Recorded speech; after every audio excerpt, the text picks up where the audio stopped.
Hi moms, from all of us here at Amare Global, we want to say welcome and thank you for joining us at the I Am Mom Summit. We are so excited and proud to be co-sponsoring this event to bring you the content, the type of information that might be able to make a difference in your life and the lives of your families.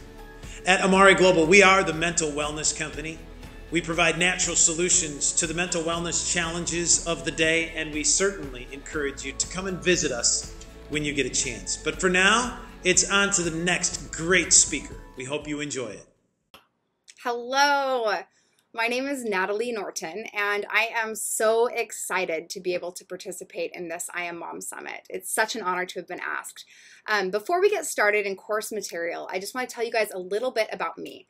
I live on the North Shore of Oahu in Hawaii. I have 4 sons. One of my sons passed away in 2010 of whooping cough. He was 2 months old.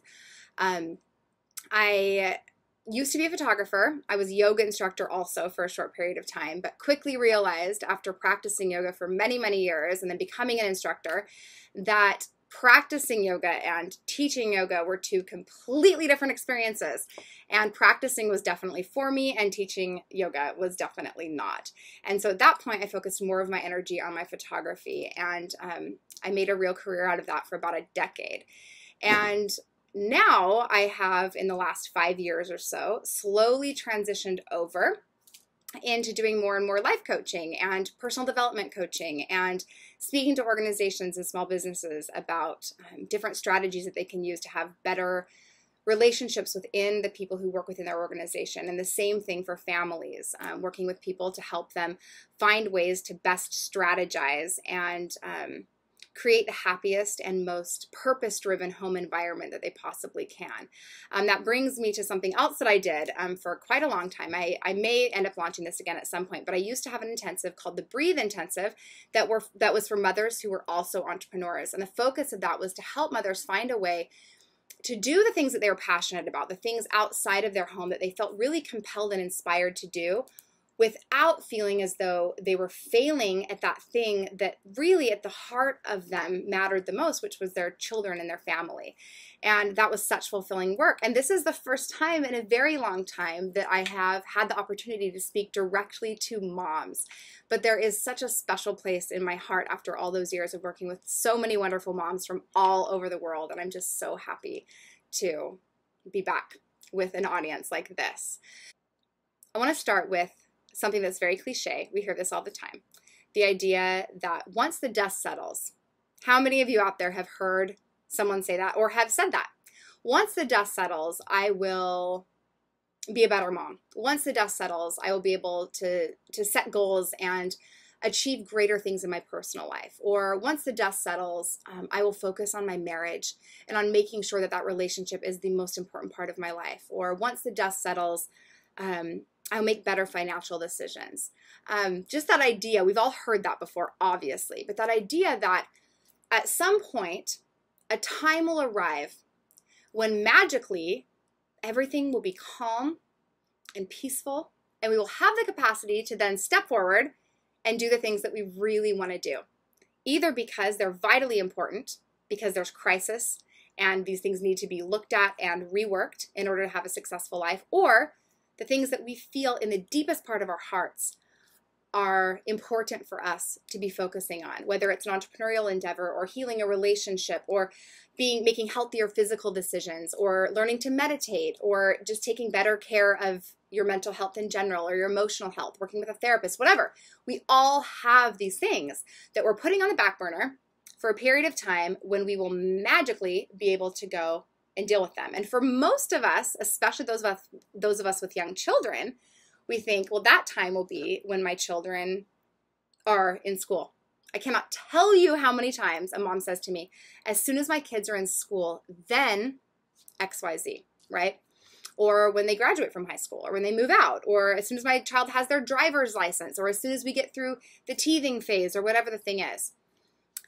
But I'm here to tell you from a vast amount of personal experience that if you are waiting for a time when the dust will settle to live your best life, to show up and to step into those things that matter the very most to you, you're going to be waiting for a very long time, because that idea is incredibly elusive. Let me tell you a little story from my own life. I mentioned before that I had a son that passed away. Well, what I didn't mention is that about 2 years before that, my brother passed away. He lived with us for 5 years, on and off. Was my very best friend, my only sibling, a dear and important and such a significant part of my life and of the life of my children. Well, he passed away unexpectedly at 21. We waited for a period. 2 years later, had my son Gavin, named him after my brother Gavin. And when he was 12 weeks old, he passed away of pertussis. At that point, we were living in Hawaii. We moved to Arizona so my husband could get his master's degree. That move was incredibly difficult for me because just the cultural shift, the climate shift, it was very, very challenging. But at that time, we ended up becoming foster parents. And I'm not going to go into the depth of all that right now because this isn't really the time or place. But it wasn't something that we had planned on. There was a need, and we were eager to be able to help. We loved these children dearly, and they moved into our home. We met them on a Monday, and by Friday, we had custody of these kids, and they lived with us for 2 years. That entire 2-year period, we were under the impression that we were moving towards adoption. These were twins who were 1 year old when they moved in, and their big sister who was 7. When they left, they were 3 and 9. After 2 full years of time in our home and in our hearts, they were taken away from our home and reunified with their biological mother.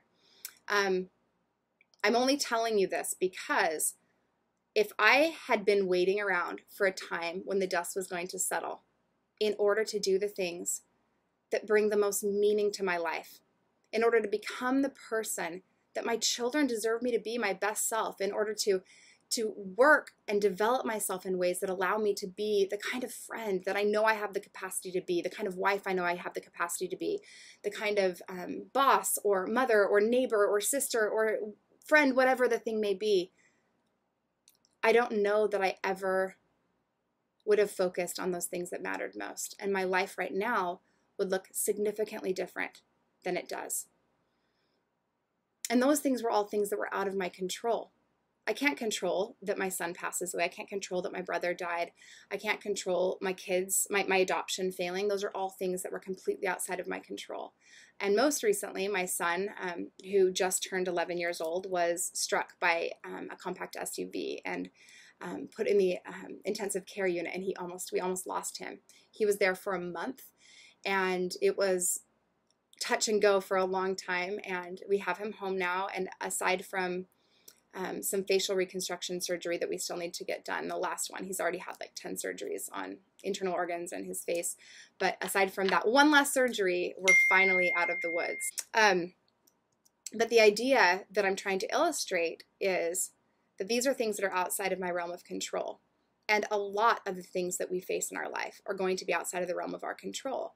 And if we're waiting for the dust to settle and then these things keep cropping up, what are we going to do? Just keep postponing the things that matter the very most to us until some future time when we then will be able to write the book or whatever the thing might be, right? So the idea is we have to learn how to pick up a broom, turn on some music, and get to work in our lives, and stop waiting for the perfect circumstance. Stop drowning down inside this story and waiting for it to shift before you take an active role and become the heroine there. There will be times when the story may feel suffocating, when you may feel that you are too small and insignificant for it. But I promise you that if you will step up on top of your story instead of drowning down inside of it, you will find that you have everything you need. That story, those things that have in the past felt like anchors holding you down, are actually stepping stones that press you forward into a new life, into a new way of being. These things compel us to change. They push us forward to greater heights. What a gift the hardships in our life are. And for those of you who are in the trenches of motherhood with little tiny babies or toddlers, or I want you to know that that will always matter more than anything.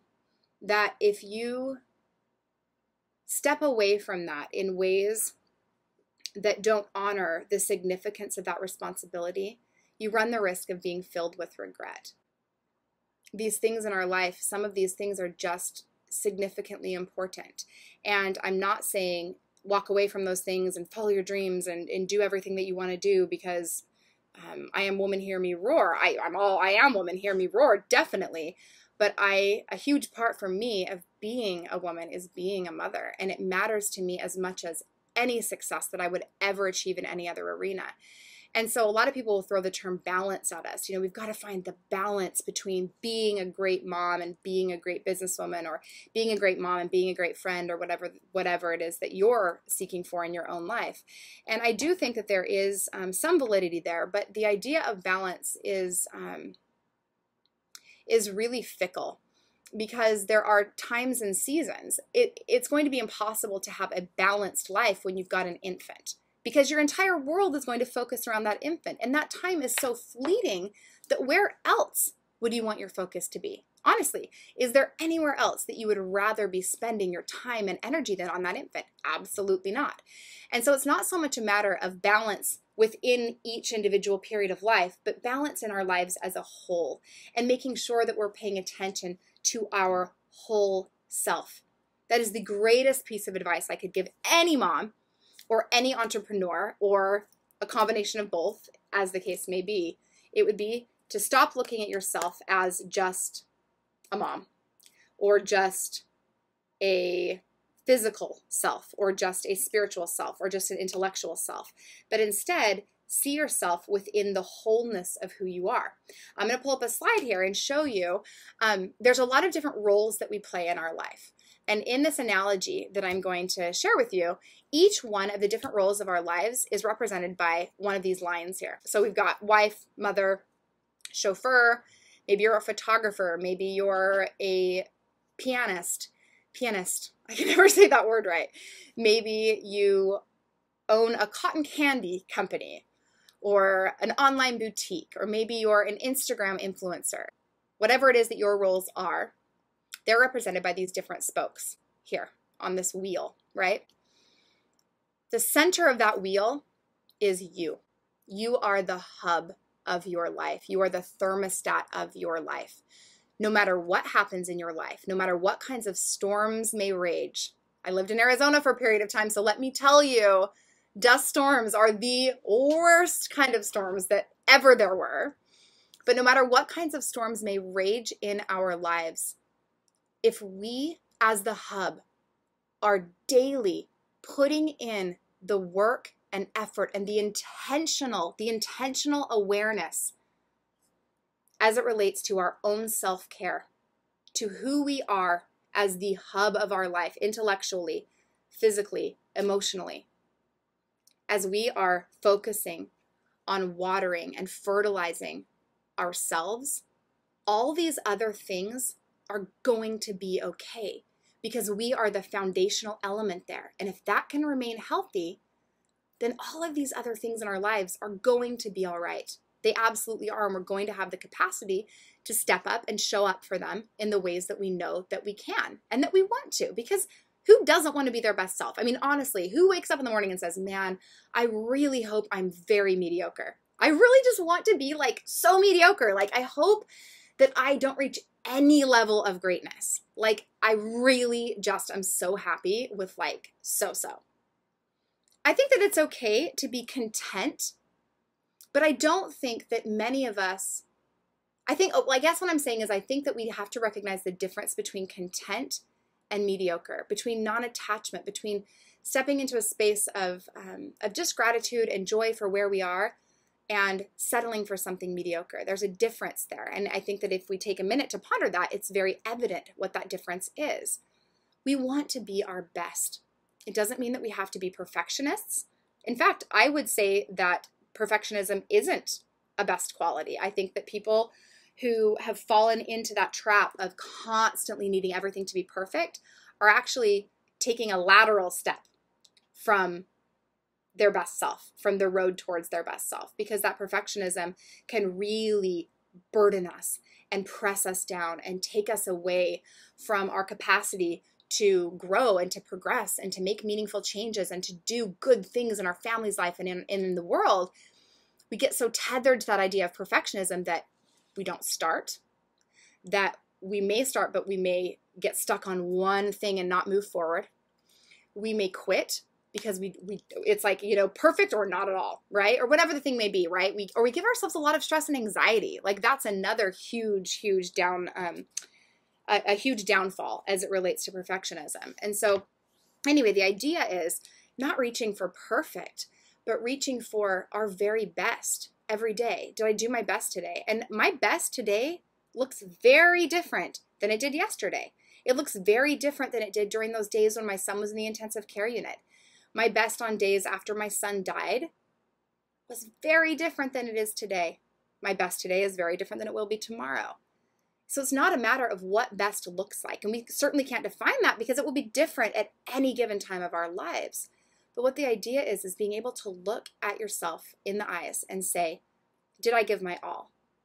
Did I do my best? Given the circumstances, given everything I'm up against right now at this period in my life, did I give my all? Am I doing my best? And if the answer is yes, then that's it. That's it. You're doing everything. You are living your best life as long as you are doing your best every single day. Even if your best is so little and it just feels like, oh my gosh, I'm comparing myself against like who I was before I had my kids and when my life was just so easy and I didn't have to stay up all night and I wasn't breastfeeding and I wasn't exhausted all the time. And we compare ourselves now to ourselves then. And gosh, that's not fair. That's really not, who does that to a person? Like you would never do that to a friend of yours, and yet we do that to ourselves all the time, right? Okay, so going back to this idea of you being the hub or the thermostat of your life. Here we go, moving into the three things, these three strategies that we can use to really live our best life. And here they are. Number one, we have to focus on the environment of our lives. Number two is structure. We need structure in place that supports us in doing the things that we know that we want and need to do. And number three is support. The people and things around us that ensure that we have everything we need in order to keep the momentum moving in our lives. Now you notice here that these specific things are identified as the traction surface of the wheel.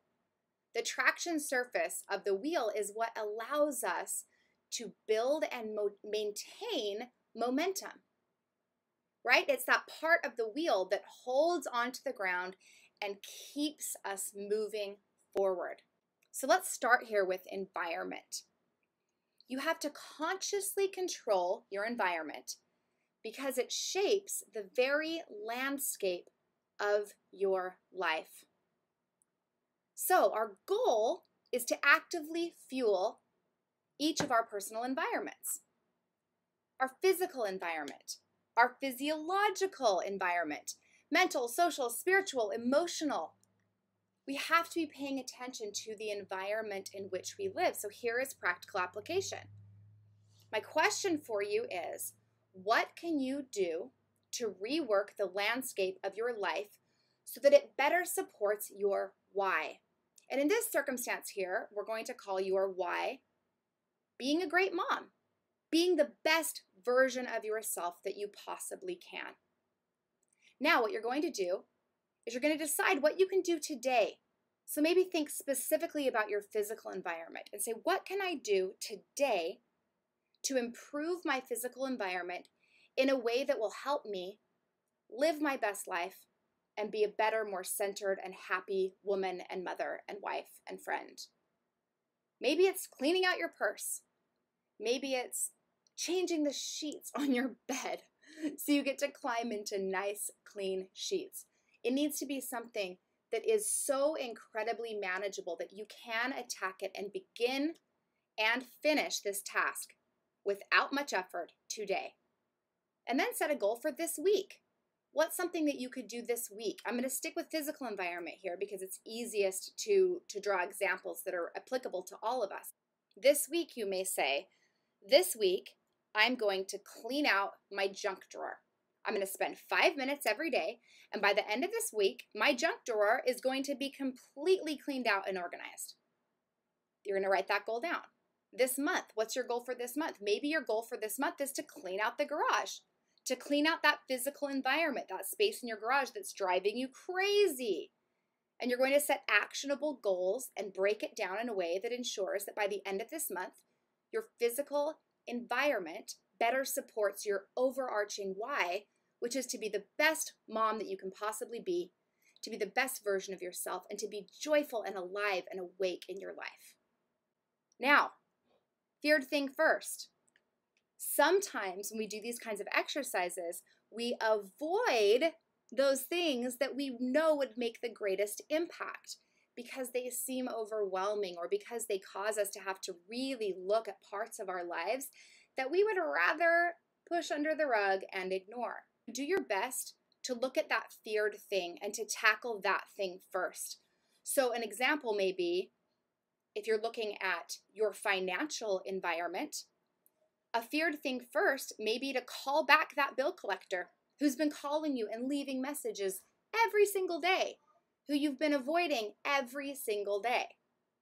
I know it is so hard to face these scary pieces of our lives, but the beautiful thing about it is that once we've done that, we don't even have to have solved the problem completely, but once we've looked at it square on and decided that we're going to do the work necessary to tackle it one little tiny piece at a time, we've already freed up so much mental space, so much emotional energy that was being constantly drained and pulled out of us by having that thing, that task, that environment nagging at us in the back of our minds.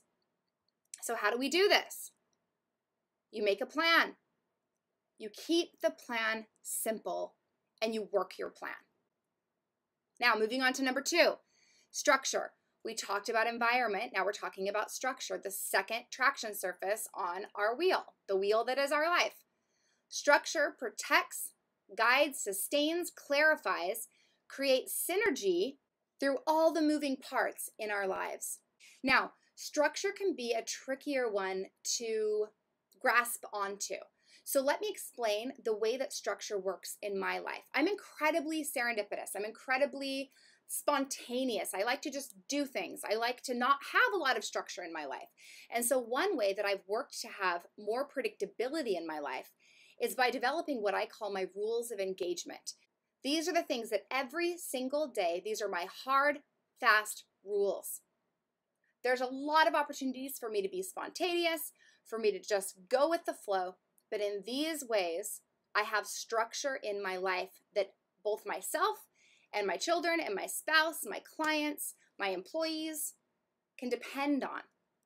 And I'm going to share mine with you really quickly. You can certainly pause and take some time to really mull them over, but I'm going to go through them fast. Number 1 is always have one parent 100% accessible to our children. We call this FaceTime. My husband and I both work from home, and I want to make sure that they know that one of us is always accessible to them. And so this is one of the rules in our home. It's one of our non-negotiable rules of engagement. So that's number 1. Number 2, focus. Do not multitask. Follow things through to completion. This is one of the most important rules of engagement for me. I have coined a phrase, the word productivity, I call producitivity. If I'm involved in a task that is not actually producing measurable results, I'm not being productive. In order to be productive, I have to produce. How many days go by when you feel as though you have been so busy all day long, but you cannot figure what in the world you were doing because you have nothing to show for it? I think a lot of that comes from this facade of multitasking, of trying to do 45 things at once, so nothing actually ever gets done. So one of my rules of engagement is not to multitask. Be at the crossroads. My husband and I, like I mentioned, we both work from home. And so one of our rules of engagement is that when kids are coming and going, one of us will be there and fully accessible. That the kids will have that access to us as they're getting up in the morning and getting out the door for school, or as they're coming home at the end of the day, or bedtime, whatever it may be, whatever crossroads it may be, a transition from one thing to the next, we're available to them. Return to ready. This is one of my favorites. Return to ready means getting a space ready for you to return to it. So I may make a huge mess in the kitchen, and before I leave the kitchen, I will make the kitchen ready for when I return. I'm not mortgaging my time, if that makes sense. By putting off cleaning the kitchen for the next time I enter the kitchen, I've mortgaged the next time I enter the kitchen. I owe something to the last time I was in the kitchen. And so by returning to ready, I'm able to ensure that I have more structure in my life. Don't mortgage your day. I alluded to this in number 4. It can go day to day. I need to complete tasks by the end of the day so that the next day I don't owe things to yesterday. Saying no, that's really hard for a lot of us. I don't need to go into it. You know it's important. Practice it. No, no, no, no, no. Number 7 may not be relevant to you, but number 7 is educate my clients and set clearly defined boundaries that protect the integrity of my time. So for me, I'm an entrepreneur, so setting things like business hours and holding myself to them and making sure that my clients are aware of those things. That's one of the ways that I do this. Now, for those of you for whom this is not relevant, obviously it's not relevant. Number 8, work within regular business hours. Again, I alluded to that in number 7. I only check my email at designated hours during the day, because how easy is it just to get in and out of that inbox 7,000 times? And at the time that I originally wrote these rules of engagement, Instagram didn't exist. So maybe that should say, check Instagram only at designated hours during the day. Number 10, delegate or go ugly early. Number 10 is so important for me because it alludes to that idea of perfectionism that we spoke about earlier. Being willing to delegate and go ugly early means I'm not going to do everything myself. And number 2, things don't have to be perfect before I release them out into the world, before I let go of them, take them off my plate and say, it's good enough. These are my rules of engagement. Yours will look different, but having rules of engagement is an exceptional way to give your life some structure. So the practical application, what do you know in your gut are some of the quote unquote rules of engagement you need to implement into the structure of your own life? And then just like we did before with environment, pick something that you can do today, something incredibly manageable and actionable that you can start and finish within 5 or 10 minutes and that you'll commit to doing today. And then what about this week? What's something that you can commit to getting done this week? Commit to implementing as it relates to improving the structure of your life. And then this month, same thing. And again, third thing first. Make a plan, keep it simple, work your plan. And here we are, number 3, support. The third portion of our traction surface of our wheel. And the final tip that I have for you today. Success is a team sport. It is so important that you create a tribe that really fuels you, that gives you what you need in order to be at your very best. These are some of the things that I look for as I intentionally build my tribe. I want people in my life who encourage me to be more efficient and effective, people who support and believe in me no matter what, people who aren't going to get jealous and weird, but they're invested in my success, and they keep me with an integrity to those things that matter the most to me. The things that they know matter the most to me. I want people that hold me accountable, that won't let me get wishy-washy, that won't let me pretend like I don't really care about certain goals or pretend like self-care isn't really important to me. That they'll say, hey, you know what? Like, you're not happy right now. And I know it's because you're not following through with the things that matter the most to you. How can I support you in following through? And then the practical application here, if you choose to do this exercise, is make a list of the qualities you want to embody and surround yourself with or by. What kind of a friend do you hope to be? What kind of a friend do you hope to have? Get really clear and intentional about what the relationships in your life need to look like in order for you to feel supported. Which people or types of people do you need to make an effort to have more of in your life? Which people or types of people do you need to have less of in your life? Which people or types of people do you need to cut out of your lives altogether? Third thing first. I don't need to go into that. You get what it means. Make a plan. Keep it simple. Work your plan. And there we go. You guys, thank you so much for inviting me into your lives and letting me be a part of your journey to being the very best mom that you possibly can. It's such an honor. I said this before, but truly in my life, I've had a lot of success outside of my home. I've had a lot of honors and recognition for a lot of different things that I've done. And none of it is even a portion as fulfilling as knowing that I'm doing right by my kids, knowing that I'm working hard on modeling for them what it looks like to be a healthy human being with a a vibrant heart and with courage and with faith and compassion. And these things matter more than anything else to me. And it's not just a matter of showing up for them, but it's also a matter of showing up for life. Because as we do that, we give them permission to do the same. When we're brave and when we step forward and when we say, you know what, here is who I am and here's what I want to do and here's the contribution that I want to make, and unapologetically following those things, setting those dreams and those goals, and then moving forward with passion and with purpose. And again, I'm going to use this word, with courage. We show them that, hey, maybe I can do that too. Look at mom. Mom's so brave. I want to be brave like mom.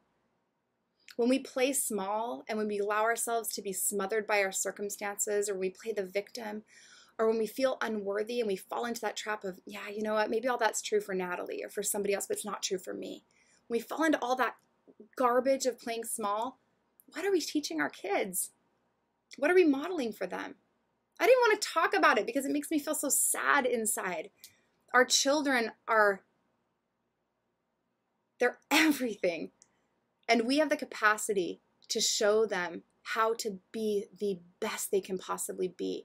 And that starts with us doing the work necessary to be the best that we can be. And a huge piece of that is being willing to fall flat on our faces and allowing them to be part of that too. Letting them see we're going to fail. We have huge conversations in my home about failure all the time because I'm a mess. I make huge mistakes in business and in life, in my marriage, in the relationships with my children. This is life. This is what it means to be a human. And so it's not about not ever failing. It's about failing like crazy and then showing our kids what we do after we fail. How we show up for the circumstance that we're in. How we make it right. How we get up and try again. We need to be talking to our kids about our goals. We need to be showing them and allowing them to be our accountability partners. We need to allow them to participate in building an intentional family dynamic surrounding how important it is for each of us to be the hub in our own life, and how important it is that hub, that piece is solid and sure, that it knows its worth, and that it's willing to stand strong and vibrant in that space. You are exceptional. I am so thankful for this opportunity. I actually have a PDF that I created just for you, and it surrounds the idea of goal setting, give or take. I mean, basically, it's a creative approach to goal setting, and it leads you through an exercise.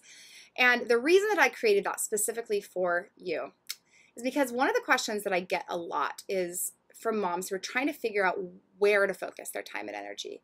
Like, oh, I have all these dreams and all these goals, but I don't know what to focus on first.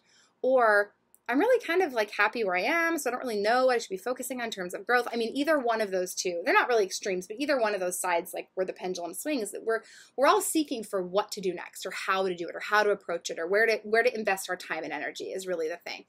And this exercise walks us through that in a really powerful way and helps us get really, really clear about our own what nexts and how to best point ourselves in that direction with passion and with confidence.